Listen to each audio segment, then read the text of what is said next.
NCERT classes talk में स्वागत आप सभी का। आज के इस वीडियो में हम जानेंगे लोकतंत्र और समानता के बारे में। लोकतंत्र क्या होता है और इस लोकतंत्र में समानता का क्या अर्थ है। तो वीडियो को शुरू करने से पहले यदि आपने हमारे यूट्यूब चैनल को सब्सक्राइब नहीं किया हो तो सब्सक्राइब कीजिए और बेल आइकन प्रेस कीजिए कि आपको एनसीईआरटी क्लासेस टॉक से रिलेटेड सभी वीडियो मिलते रहे। चलिए शुरू करते हैं आज के इस वीडियो को। हम समानता का अर्थ है कि प्रत्येक व्यक्ति से उसकी आवश्यकता ध्यान रखते हुए समान व्यवहार करना। समानता का क्या अर्थ होता है कि प्रत्येक व्यक्ति से उसकी आवश्यकता का ध्यान में रखते हुए समान व्यवहार करना और प्रत्येक व्यक्ति को उसकी क्षमता के अनुसार काम करने का अवसर उपलब्ध करवाना। प्रत्येक व्यक्ति की आवश्यकता को ध्यान में रखना और उसके समान उससे व्यवहार करना और प्रत्येक व्यक्ति को उसकी क्षमता के अनुसार काम करने का अवसर उपलब्ध करवाना, ये होता है समानता। समानता लोकतंत्र की मुख्य विशेषता है। लोकतंत्र की जो मुख्य विशेषता है ये होती है समानता। लोकतांत्रिक व्यवस्था राजनीतिक समानता पर आधारित है। जो ये लोकतांत्रिक व्यवस्था है ये राजनीतिक समानता पर आधारित होती है। लोकतंत्र नागरिकों में समानता को बढ़ावा देता है। लोकतंत्र जो है, जो लोगों का तंत्र है, लोगों द्वारा चुना गया तंत्र है, ये लोगों की लोकतंत्र नागरिकों की जो समानता होती है इसमें बढ़ावा देता है। हमारे संविधान में समानता का अधिकार एक मौलिक अधिकार है। जो भारत का संविधान है उसमें समानता का जो अधिकार है वो एक मौलिक अधिकार है। सरकार व्यक्ति को कानून के सामने समानता के अधिकार से वंचित नहीं कर सकती। किसी भी व्यक्ति से समानता के अधिकार के आधार पर भेदभाव नहीं किया जा सकता। उसको सरकार किसी भी व्यक्ति को कानून के सामने समानता के अधिकार से वंचित नहीं कर सकती है। इसका अर्थ यह हुआ कि किसी व्यक्ति का दर्जा या पद चाहे जो हो पर कानून समान रूप से लागू होता है। किसी भी व्यक्ति का पद या कोई भी दर्जा हो लेकिन जो एक आम व्यक्ति पर कानून लागू होता है वह ही उस किसी पद या दर्जे वाले व्यक्ति पर लागू होते हैं। इसे कानून का शासन कहते हैं। ये जो समान कानून का रूप होता है ये सभी पर लागू होता है, इसे कहते हैं कानून का शासन। कानून का शासन किसी भी लोकतंत्र की बुनियाद है। इसी के आधार पर, कानून के शासन के आधार पर ही ये समानता होती है कि सभी लोग समान है और ये क्या है, लोकतंत्र की बुनियाद है। कोई भी व्यक्ति कानून के ऊपर नहीं है। किसी राजनेता, सरकारी अधिकारी या सामान्य नागरिक में कोई अंतर नहीं किया जा सकता। सभी के लिए समान रूप से कानून होता है, सभी पे समान रूप से कानून लागू होता है। लोकतंत्र के विभिन्न घटकों में, लोकतंत्र के जो विभिन्न घटक है उसमें अपने प्रतिनिधि चुने जाने का अधिकार राजनीतिक लोकतंत्र है। ये जो प्रतिनिधि होते हैं, चुनाव होते हैं, इनमें किसी भी व्यक्ति को अपना मत का जो अधिकार होता है, वह प्रतिनिधि चुनने का अधिकार जो होता है ये खुद का होता है। और ये क्या है, ये राजनीतिक लोकतंत्र है। इसलिए व्यवसाय उपभोग की स्वतंत्रता आर्थिक लोकतंत्र है। कोई भी व्यक्ति कोई भी व्यवसाय कर सकता है जो कानून के दायरे में है और उपभोग कर सकता है जो कानून का उल्लंघन नहीं करते हैं उनका उपभोग कर सकता है। ये आर्थिक लोकतंत्र है। इस आर्थिक लोकतंत्र के अंदर आता है जो लोकतंत्र के घटक है। व्यक्ति की प्रतिष्ठा और अवसर की समानता सामाजिक लोकतंत्र है।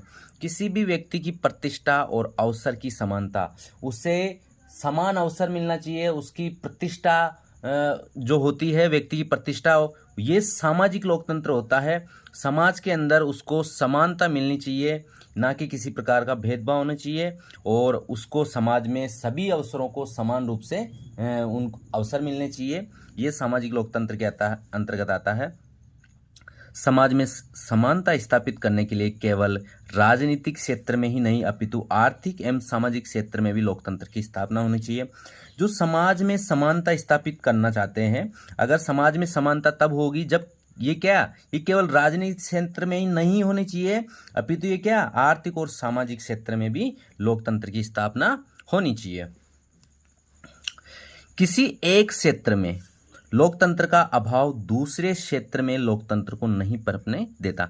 किसी एक क्षेत्र में लोकतंत्र का अभाव क्या होता है, दूसरे क्षेत्र के लोकतंत्र को पनपने नहीं देता है। क्योंकि भारतीय संस्कृति की अवधारणा ये भी है कि समानता के साथ साथ मनुष्य में परस्पर एकता और अपनापन भी होना चाहिए। ये बहुत ही मुख्य और आवश्यक है कि परस्पर एकता और अपनापन होना चाहिए। अब हम जानेंगे समानता एवं भारतीय संविधान के बारे में। तो भारतीय संविधान सरकार को सामाजिक और आर्थिक राजनीतिक लोकतंत्र की स्थापना का निर्देश देता है। जो भारतीय संविधान है ये सरकार को क्या देता है? सामाजिक, आर्थिक और राजनीतिक लोकतंत्र को स्थापना का निर्देश देता है। और भारतीय संविधान ने समानता के अधिकार को जो स्पष्ट किया है वो इस प्रकार से है। सरकार किसी से भी उसके धर्म, जाति, समुदाय, लिंग और जन्म स्थान के आधार पर भेदभाव नहीं कर सकती है। भारत का कोई भी नागरिक हो, वह देश के किसी भी हिस्से में हो, उसे किसी धर्म, जाति, समुदाय और लिंग, जन्म स्थान के आधार पर भेदभाव नहीं कर सकती है। यहाँ पर ये जो चित्र है ये धार्मिक सद्भाव को प्रदर्शित करता हुआ है चित्र है। इसमें सभी धर्मों के लोग तिरंगा झंडा को हाथ में लिए हुए हैं और ये जो अशोक चक्र है इसके चारों तरफ सभी धर्मों के चिन्ह दर्शाए गए हैं। तो ये है कि भारत सरकार जो होती है वो किसी भी धर्म के, जाति के या समुदाय के किसी भी लिंग और या जन्म स्थान के आधार पर कोई भेदभाव नहीं कर सकती है।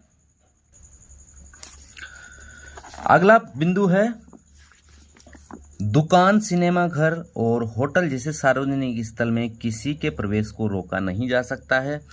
कोई भी दुकान हो, किसी भी सिनेमा घर या कोई भी होटल हो, उसमें किसी भी व्यक्ति को धर्म, जाति, समुदाय और लिंग के आधार पर या जन्म स्थान के आधार पर रोका नहीं जा सकता है। ये सार्वजनिक स्थलों के बारे में। सार्वजनिक कुएं, सार्वजनिक अगर कोई कुआं है, तालाब है, स्नानागार है, सड़क है, खेल के मैदान है, ये सार्वजनिक भवनों के इस्तेमाल से किसी को वंचित नहीं किया जा सकता। किस आधार पर? किसी भी आधार पर नहीं किया जा सकता। अगर भारत के जो नागरिक है उसको या फिर किसी भी नागरिक को वंचित नहीं किया जा सकता धर्म के आधार पर या जाति, समुदाय के आधार पर। सरकार में किसी भी पद पर नियुक्ति या नौकरी में सभी नागरिकों के लिए अवसर की समानता है।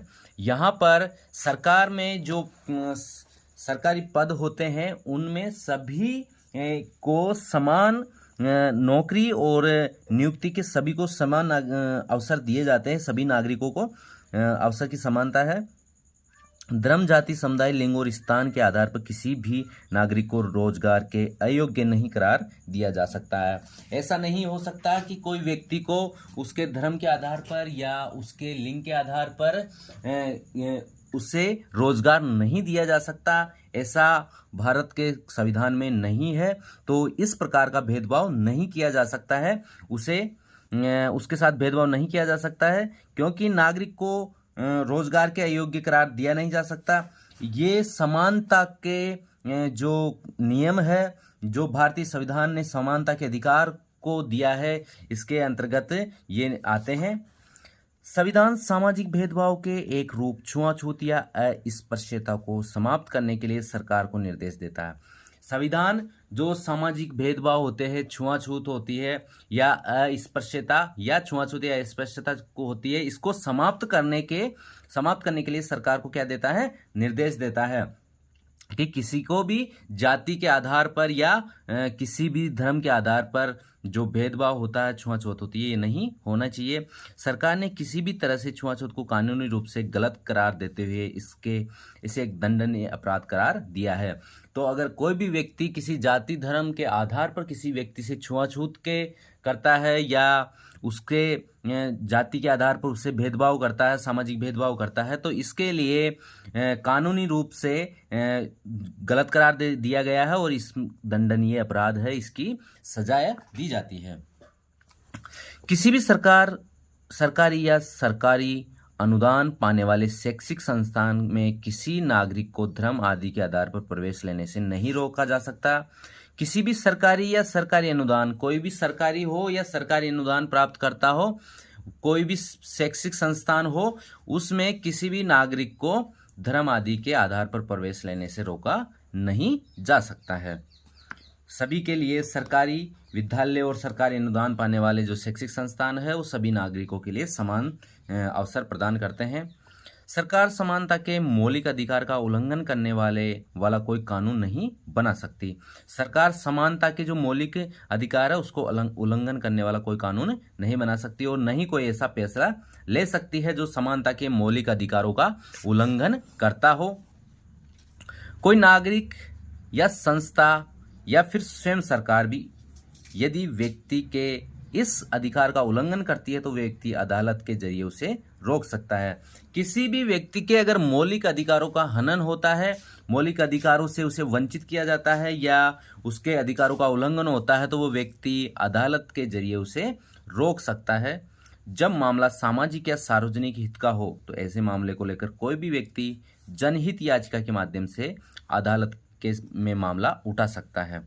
अगर कोई भी मामला सामाजिक या सार्वजनिक हित का हो, जो व्यक्तिगत नहीं हो, खुद का नहीं हो या वो सामाजिक हो या सार्वजनिक हित का हो, तो ऐसे मामलों को लेकर कोई भी व्यक्ति क्या जनहित याचिका के माध्यम से क्या अदालत में मामला उठा सकता है।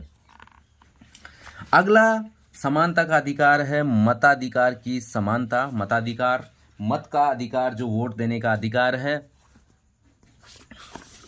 भारत जैसे लोकतंत्रीय देश में सभी वयस्कों 18 वर्ष की आयु पूरी कर चुके नागरिकों को मत, वोट देने का अर्थात सरकार चुनने का अधिकार है। जो भारत के सभी वो नागरिक जो सभी वयस्क जो 18 वर्ष की आयु पूरी कर चुके हैं उन्हें वोट देने का, मत देने का अधिकार होता है। उसे अपनी सरकार चुनने का अधिकार है। चाहे उनका धर्म कोई भी हो, शिक्षा या इसका स्तर या जाति कुछ भी हो, वे गरीब हो या अमीर, चाहे स्त्री हो या पुरुष, हर एक को मत देने का अधिकार है। तो भारत के सभी नागरिकों को मताधिकार की समानता मिलती है। इस आधार पर वो सभी मत दे सकते हैं। यहाँ पर किसी भी जाति के आधार पर, गरीबी अमीरी के आधार पर, किसी भी धर्म के आधार पर उसका मत देने से नहीं रोका जा सकता है। लेकिन उसे जो भारत सरकार द्वारा नियम है कि 18 वर्ष की आयु वो पूरी कर चुका हो, वो भारत का जो नागरिक है वो 18 वर्ष की आयु को पूरी कर चुका हो, वो मत देने का और सरकार चुनने का अधिकार होता है उसके पास। सबके मत की कीमत समान होती है। किसी भी व्यक्ति का कीमत और पूरी जो जनता होती है, वो सरकार जो चुनती है, जो उनके प्रत्येक मत का कीमत जो होती है वो समान होती है। किसी भी दूसरे राज्य का या दूसरे धर्म का व्यक्ति हो या कोई सा भी हो, उनके सभी के जो मत होता है उनकी कीमत क्या होती है, समान होती है। इसे सार्वभौमिक वयस्क मताधिकार कहा जाता है और ये लोकतंत्र का आवश्यक पहलू है। लोकतंत्र का आवश्यक पहलू है सार्वभौमिक वयस्क मताधिकार। ठीक है, यहाँ है अगला जो समानता के नियम बताया गया है, समानता का अधिकार है पंथ निरपेक्षता और समानता।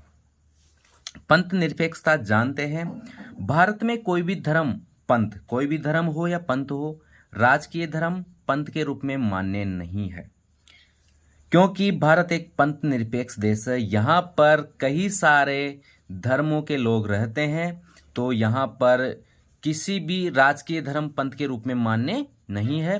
क्योंकि भारत एक पंथ निरपेक्ष देश है, यहाँ व्यक्ति अपने मत के अनुसार जीवन यापन करते हैं। प्रत्येक व्यक्ति को अपने धर्म पंथ के पालन की स्वतंत्रता है। कोई भी व्यक्ति को इस के लिए बाधित नहीं किया जा सकता है कि वो अपने धर्म के नियमों को या अपने धर्म के अनुसार जीवन यापन नहीं करे। उसको इसका अधिकार होता है कि वो अपने धर्म के अनुसार जीवन यापन करे। प्रत्येक व्यक्ति को अपने धर्म पंथ के पालन की स्वतंत्रता है। सरकार सभी धर्मों पंथों को बराबर का समानता देती है। सरकार किसी भी धर्म को भेदभाव के साथ नहीं देखती है, वो सभी धर्मों को, सभी पंथों को बराबर का सम्मान देती है। परंतु भाषा एवं धार्मिक अल्पसंख्यक वर्गों को अपनी संस्कृति एवं विशेषताओं को बनाए रखने का अधिकार दिया गया है। लेकिन कुछ भाषाई व धार्मिक, भाषा के आधार पर या फिर धार्मिक आधार पर जो अल्पसंख्यक वर्ग है उनको अपनी संस्कृति एवं विशिष्टताओं को बनाए रखने का अधिकार दिया गया है। उनकी सरकार उनके संरक्षण के लिए जो कुछ अधिकार है वो संविधान में दिए गए हैं। वे अपनी भाषा, लिपि और संस्कृति के लिए अपने शैक्षिक संस्थान स्थापित कर सकते हैं। वे अपने खुद के शैक्षिक संस्थान स्थापित कर सकते हैं। जो अल्पसंख्यक वर्ग है, जैसे मदरसे जो होते हैं वो मुस्लिम धर्म के द्वारा स्थापित किए जाते हैं। ये अल्पसंख्यक वर्ग है, तो इनको अधिकार है कि ये अपनी भाषा, लिपि और संस्कृति के लिए अपने शैक्षिक संस्थान स्थापित कर सकते हैं। नीति निर्देशक तत्व और समानता। नीति निर्देशक तत्व को जानते हैं। संविधान सरकार को निर्देशित करता है कि वह आर्थिक न्याय और अवसर की समानता स्थापित करने के लिए कार्य करे। संविधान सरकार को निर्देश क्या देता है कि वह आर्थिक न्याय और अवसर की समानता स्थापित करने के लिए कार्य करे। सरकार आर्थिक असमानता को कम करने का प्रयास करे। जो लोगों में आर्थिक असमानता होती है उसको कम करने का प्रयास किया जाना चाहिए। वह व्यक्ति और समूहों के बीच प्रतिष्ठित सुविधाएं और अवसरों की असमानता समाप्त करने का प्रयास करे। इस उद्देश्य को प्राप्त करने के लिए कानूनी प्रावधानों के साथ साथ ही सरकार अनेक योजनाएं व कार्यक्रम चला रही है। तो यहाँ पर जो ये सरकार जो आर्थिक असमानता होती है ये क्षेत्रीय भी होती है, और क्षेत्रीय असमानता वहाँ के भौगोलिक स्थिति के कारण भी हो सकती है, और कई प्रकार के कारण हो सकते हैं जो आर्थिक असमानता होती है। तो वो सरकार के द्वारा कई सारे जो योजनाएं चलाई जाती है, कार्यक्रम चलाए जाते हैं, उनके द्वारा उन्हें कम करने की कोशिश की जा रही है। अगला जो समानता है वह है आरक्षण व समानता। तो अवसर की समानता सुनिश्चित करने के लिए कुछ लोगों को विशेष अवसर देना जरूरी होता है। यहाँ पर भारत के प्रत्येक नागरिक को अवसर की समानता है। तो अवसर की समानता को सुनिश्चित किया जाता है कि यहाँ पर भारत के विभिन्न धर्म, विभिन्न जातियाँ रहती है, तो वहाँ के लोग जो है सभी को अवसर दिया जाए, ना कि किसी एक विशेष जाति के लोगों को ही पूरा अवसर दिया जाए। इसलिए अवसर की समानता को सुनिश्चित करने के लिए लोगों को विशेष अवसर देना जरूरी होता है। आरक्षण के पीछे उद्देश्य ये है कि समाज के वंचित व पिछड़े वर्गों को विकास के विशेष अवसर देकर उन्हें सामाजिक, आर्थिक एवं राजनीतिक विकास के द्वारा उन्हें समाज की मुख्य धारा में बराबरी में स्थिति में लाना है।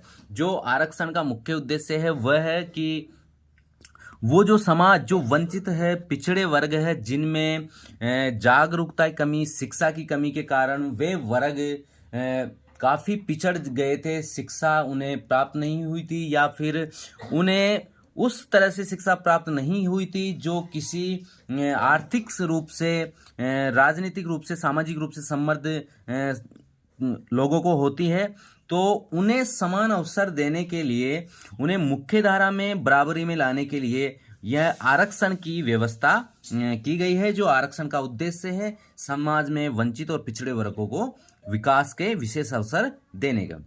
सरकार अपनी योजनाओं में महिला, वंचित वर्ग, गरीबों और दिव्यांगों को प्राथमिकता देती है। सरकार क्या है अपनी योजनाओं में किनको? महिला, वंचित वर्ग, गरीब और दिव्यांगों को प्राथमिकता देती है। संसद और विधानसभाओं में कुछ पद अनुसूचित जाति और अनुसूचित जनजाति वर्ग के लिए आरक्षित किए गए हैं। संसद में और विधानसभा में जो कुछ पद है वह अनुसूचित जाति, जिनमें बहुत सारे जातियां आती है, और अनुसूचित जनजाति जो जनजातियां आती है इनमें, तो इनके वर्ग के लिए जो संसद और विधानसभा के कुछ जो पद है वो आरक्षित किए गए हैं। इनको समानता में लाने के लिए, राजनीतिक विकास के लिए, और ये सामाजिक, आर्थिक सभी प्रकार के विकास के लिए, समाज की मुख्य धारा में लाने के लिए यहाँ पर इनके लिए जो पद है वो आरक्षित किए गए हैं। स्थानीय निकायों में तो महिलाओं और अन्य पिछड़ा वर्ग के लिए भी पद आरक्षित किए गए। जो स्थानीय निकाय होते हैं वहाँ पर महिला और अन्य पिछड़ा वर्ग के लिए भी पदों को क्या आरक्षित किया गया है। इसी प्रकार सरकारी नौकरी में भी इन सभी वर्गों के लिए पद आरक्षित है। सरकारी नौकरियों के अंदर भी जो अनुसूचित जाति, अनुसूचित जनजाति, पिछड़ा वर्ग, इनके लिए, और अब हमारे जो EWS का कोटा है वो नया है, तो ये भी आर्थिक आधार पर दिया गया है। तो ये जो है ये समानता स्थापित करने के लिए ये सब आरक्षण का जो लाभ दिया जा रहा है इस सभी वर्गों को दिया जा रहा है कि सभी वर्गों के, जातियों के लोग बराबर समानता से अवसर प्राप्त करें और देश के योगदान में समानता से अपना योगदान दे, समान योगदान दे, और सभी को अवसरों का मौका मिलना चाहिए। लोक कल्याण के लिए समानता स्थापित करने के लिए आवश्यकता है इस बात की है कि ये लाभ अति जरूरतमंद व्यक्तियों तक अवश्य पहुंचे। जो भी जो ये लाभ दिया जाता है, ये आरक्षण का लाभ दिया जाता है, ये जो अति जरूरतमंद व्यक्ति है वहां तक जरूर पहुंचना चाहिए और उनके सामाजिक, आर्थिक और राजनीतिक विकास होना चाहिए, समाज की मुख्य धारा में आना चाहिए। भारत की 6 दशकों से अधिक की लोकतांत्रिक यात्रा का परिणाम है कि समाज के वे समूह जो दीर्घकाल से पिछड़े हुए थे, उनकी सामाजिक, आर्थिक एवं राजनीतिक स्थिति में परिवर्तन हुआ है। हर क्षेत्र में सभी वर्गों को की सहभागिता बढ़ रही है। समता मूलक और न्यायप्रिय समाज की स्थापना के लिए अभी और प्रयासों की आवश्यकता है, जिसका अवसर लोकतंत्र ही प्रदान करता है। तो ये हमारे जो आज का टॉपिक था, ये था लोकतंत्र और समानता। तो लोकतंत्र में समानता किस प्रकार से होती है, तो इस टॉपिक के अनुसार ही आगे के और टॉपिक हम हमारे यूट्यूब चैनल पर लाएंगे। तो नेक्स्ट वीडियो जो है वो इसी से रिलेटेड रहेगी। सारे नोटिफिकेशन आपको मिलते रहेंगे। आप बेल आइकन को प्रेस कीजिए और नोटिफिकेशन के लिए यूट्यूब चैनल को सब्सक्राइब कीजिए। Thank you.